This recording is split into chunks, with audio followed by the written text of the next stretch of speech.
Right.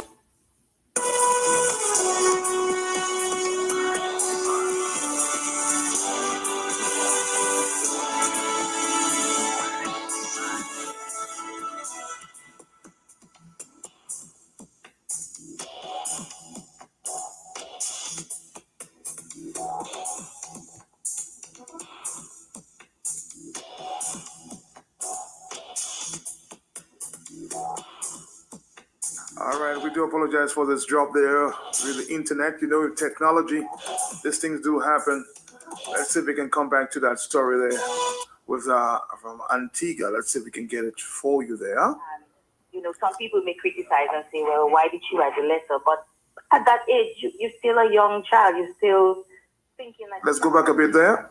Mother as well, you know. And so this man has this young child. And she said, you know, she reported in court that her father has been having sex with her at a very young age. And she went to school. I think she was as young as 12 at the time.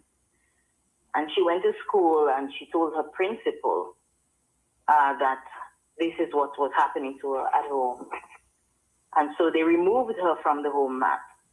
And somehow the father was able to, to threaten her, to get her to retract her statement. And that's what she told the court. So she wrote a letter as he instructed her to do. And Matt, I can relate because, you know, as a young girl, you 11, 12, you still think that, of course, your father is your authoritative figure. It's like you do what he says. And, you know, some people may criticize and say, well, why did she write the letter? But at that age, you're still a young child. You're still thinking like a child, rightfully so, because you're a child. And so she wrote the letter and she said, all the things I said about my dad, you know, it wasn't true. You know, I lied, you know, and they put her back in the home. And that very same night, she said that her father came home drunk and he raped her outside of the house, not even inside. You know, he raped her outside in some unfinished concrete structure. The child found out that she was pregnant with her father's child. And so obviously you can no longer hide pregnancy. She had the baby, and this is so ridiculous. She had the baby and she took her father to court for child support because the baby was growing up and the father refused to give her anything for that child. And so she took her father to court for child support. Wow. And that is when, Matt, the authorities picked it up. Only then? And Matt, somebody dropped the ball.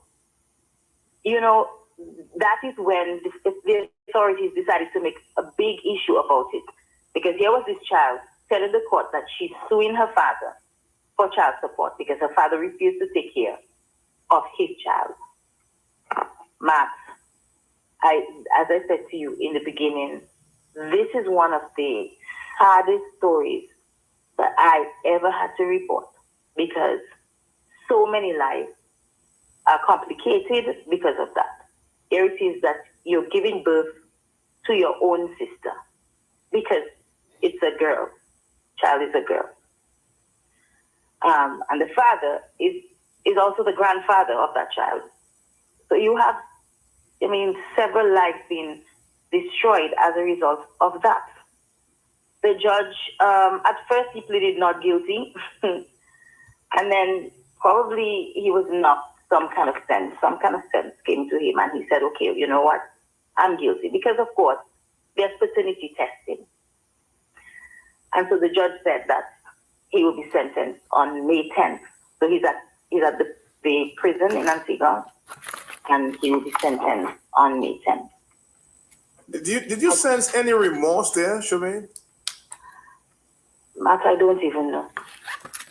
Because the fact that you can plead not guilty, it means that you're not even sorry.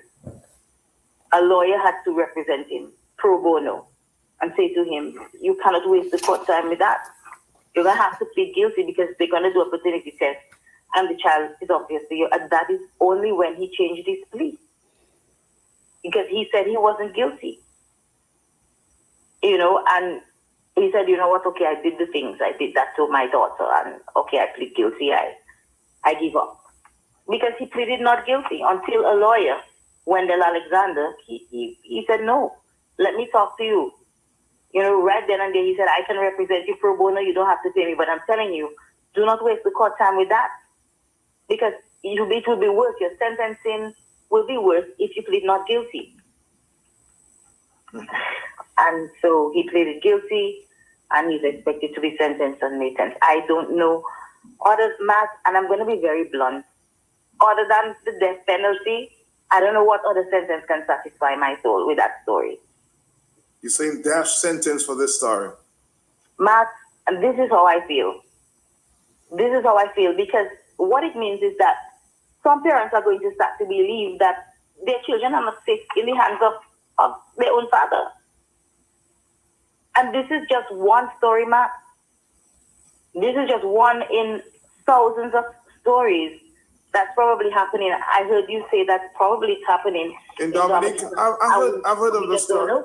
I've heard of those stories in Dominica, right here in Dominica. I've heard the stories. But Matt, who's protecting our girls? Who's protecting our children? Because it means that the system is weak. It's only then, listen, Matt, if I have a daughter and she's 11 and she comes and says my dad is having sexual intercourse with me, whether she pulls back the confession or not, I am going to find out whether you're a virgin at 11. But you see what's going on. Let's see what's going on. I'll tell you what I think is going on. A lot of times, the fathers are the home, or they are the breadwinners. So mothers, I can tell you, a lot of mothers are protecting their fathers and sometimes their husbands because they think the children are just telling lies. That's what's going on. Matt, there's a way that you can find out whether a child has been violated at 11. And if your daughter is violated at 11, if she no longer has a hymen or a virginity, then you find out who's responsible for taking it because she's 11. Somebody dropped the ball, Matt. The system failed that child. Well, how are Antiguans reacting at this time? What's the vibes on the ground? They're very emotional. They're very angry. You see the comments under the stories. You hear comments even on the radio. There was a talk show about it last night. And people were calling for either the death penalty or lifetime in prison. That's what people are calling for. They're very outraged. But as I said, some mothers said it's an eye-opener for them that they probably cannot even trust their own husband around their daughters. And when it comes to that, Matt, I have a father, and I remember my father always being very compassionate. He would hug his girls and protective, yes. Mm-hmm. He would hug us and kiss us. And so, Matt, when I was reading that story, I had a flash back in my head of, like, what if my father had done that to me? Like, I cannot imagine my father would do that to any of his girls. I don't know what got into that man that he continuously has sex with his daughter over and over until she gets pregnant, Matt. And still denying to take care of that child. And she had to go to court to get her father to take care of his own child. And you say, and you reported earlier, that's amazing, and the school authorities are not believing that child? Matt, I tell you, the system failed that family because she was removed from the house. And somehow he got to her and let her change her story. That is what she told the court. And she said she was scared. So she changed her story. And she was sent back to that same house into the hands of the same man that abused her. And that same night, the day that she came back to the house, that night, she said he came home intoxicated, drunk like a fish. Wow. And he raped her. And she believed that was when she got pregnant. Oh my God. 924. What is Dominica? I'm sure some of you can relate out there. when it happens to your child, if it happens ever, report the situation.